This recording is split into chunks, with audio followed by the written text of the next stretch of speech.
Au sein du village, la vie suivait le rythme lent des saisons.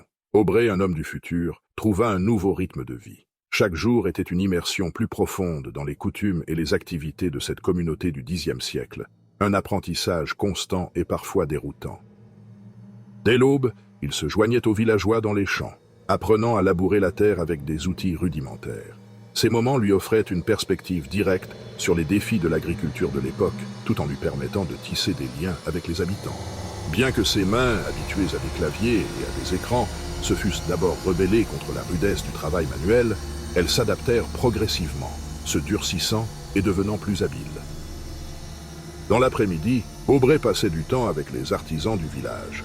Il observait le forgeron, les menuisiers et les tisserands, fasciné par leur savoir-faire. Bien qu'il comprenne les principes sous-jacents de leur travail, il était conscient des limites imposées par les outils et matériaux de l'époque.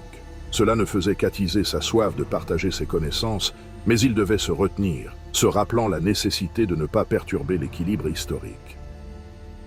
Les soirées étaient consacrées à des moments de détente et d'échange. Aubrey participait aux repas communautaires, où il écoutait les récits des anciens, apprenant ainsi les légendes et les histoires du village. Ces récits lui donnaient un aperçu précieux de la culture et des valeurs de cette époque, un savoir qu'il absorbait avec respect et intérêt.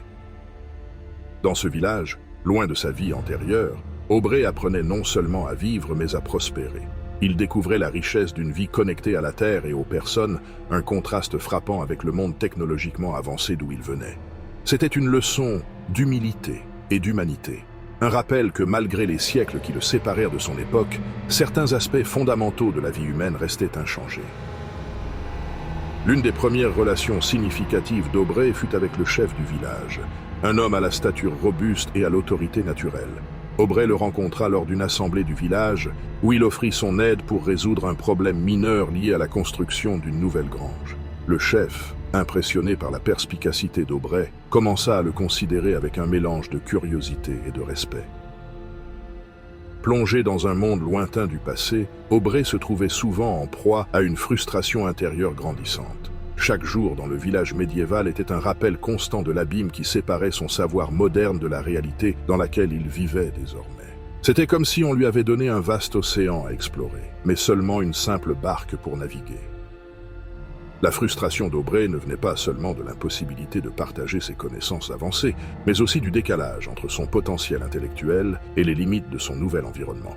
Il voyait des possibilités d'amélioration partout, dans les méthodes agricoles, les techniques de construction, la gestion des ressources, mais il devait constamment se retenir. Chaque suggestion qu'il retenait, chaque idée qu'il étouffait, était comme une petite défaite personnelle. Aubrey, dans son ingéniosité et son désir inextinguible d'innover, incarne une vérité universelle sur la nature humaine et d'une manière générale, toute entité dotée d'une intelligence profonde. L'expression intellectuelle est non seulement une aspiration, mais une nécessité innée. Tout au long de l'histoire, de la découverte du feu à la conquête des étoiles, l'esprit humain a montré une capacité inébranlable à repousser les frontières de l'inconnu. L'expression intellectuelle, en particulier chez les individus à haut potentiel cognitif comme Aubrey, est ancrée dans leur biologie et leur psychologie. C'est une composante fondamentale de leur être, au même titre que les besoins physiologiques essentiels, manger, boire, dormir, etc. Comme un artiste ressent le besoin de peindre ou un musicien de composer, les individus intellectuellement doués ressentent un besoin intrinsèque de mettre à l'épreuve leur esprit, de questionner le monde qui les entoure et de trouver des réponses aux questions complexes. Albert Einstein, par exemple, est un symbole universel de la perspicacité scientifique. Sa vie, marquée par des périodes de bouleversements politiques et de changements sociaux radicaux, ne l'a pas empêché de développer des théories qui ont révolutionné notre compréhension de l'univers. Initialement rejeté par les cercles académiques, Einstein a persévéré, démontrant que la véritable pensée innovante ne se conforme pas toujours aux normes établies. Dans le domaine de la musique, Wolfgang Amadeus Mozart incarne le génie musical. Dès son plus jeune âge, il composait des pièces d'une complexité et d'une beauté qui défiaient les conventions de son temps. Sa vie, bien que marquée par des difficultés financières et des déceptions personnelles, a été une cascade incessante de créations musicales. La richesse et l'originalité de son œuvre témoignent d'une impulsion créative inextinguible.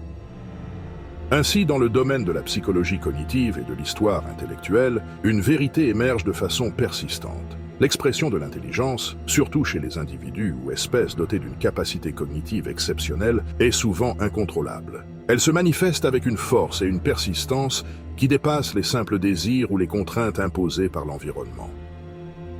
Ce phénomène dépasse souvent le contrôle conscient. Comme le flux d'une rivière ne peut être complètement entravé, l'impulsion créative et intellectuelle trouve toujours son chemin. Elle peut se manifester dans des moments d'inspiration soudaine, des idées qui surgissent spontanément ou une fascination persistante pour un problème ou un concept. Ainsi, dans le cadre rustique et figé du village médiéval, Aubrey, un homme du futur, se trouvait face à un dilemme profondément humain. Il était comme un fleuve dont le cours était soudainement détourné, forcé de s'adapter à un nouveau paysage tout en cherchant inévitablement à retrouver son chemin naturel. Aubrey, armé de connaissances et de compétences qui appartenaient à un monde des siècles plus avancés, ressentait au plus profond de lui-même une impulsion irrépressible à exprimer son savoir. Ce besoin d'exprimer son intelligence n'était pas simplement un désir ou une ambition. C'était une force qui le dépassait, un élément fondamental de sa psychologie et de son identité. Dans ce village du passé, loin de son monde et de son époque, Aubrey n'était pas seulement un étranger dans le temps. Il était un homme en lutte avec sa propre nature. Une nature qui, inévitablement, cherchait à se manifester dans toute sa force et sa splendeur. Chaque interaction, chaque tâche quotidienne était imprégnée de ce qu'il aurait pu faire, des améliorations qu'il aurait pu apporter. Comme un réservoir sous pression, le besoin d'exprimer son savoir intellectuel et ses compétences innovantes grandissait en lui, menaçant de rompre les digues de sa retenue. Puis vint le jour où la digue céda. Ce fut lors d'une froide matinée d'hiver, alors qu'il observait les villageois lutter pour allumer des feux avec du bois humide. Leur combat contre les éléments semblait un symbole de leur existence tout entière, une lutte constante pour la survie et le confort. Aubrey, les mains plongées dans les poches, sentit une onde de détermination le traverser. Il ne pouvait plus être simplement un observateur. La décision d'Aubrey de céder à ses impératifs intellectuels n'était pas un choix impulsif, mais l'aboutissement inévitable de mois de répression et de frustration. Il était temps pour lui de partager son savoir. Ce moment marquait un tournant, non seulement dans son séjour au sein du village, mais dans son propre voyage intérieur. Il avait accepté que même dans ce passé lointain, il ne pouvait échapper à ce qu'il était, un homme du futur, un innovateur, un penseur.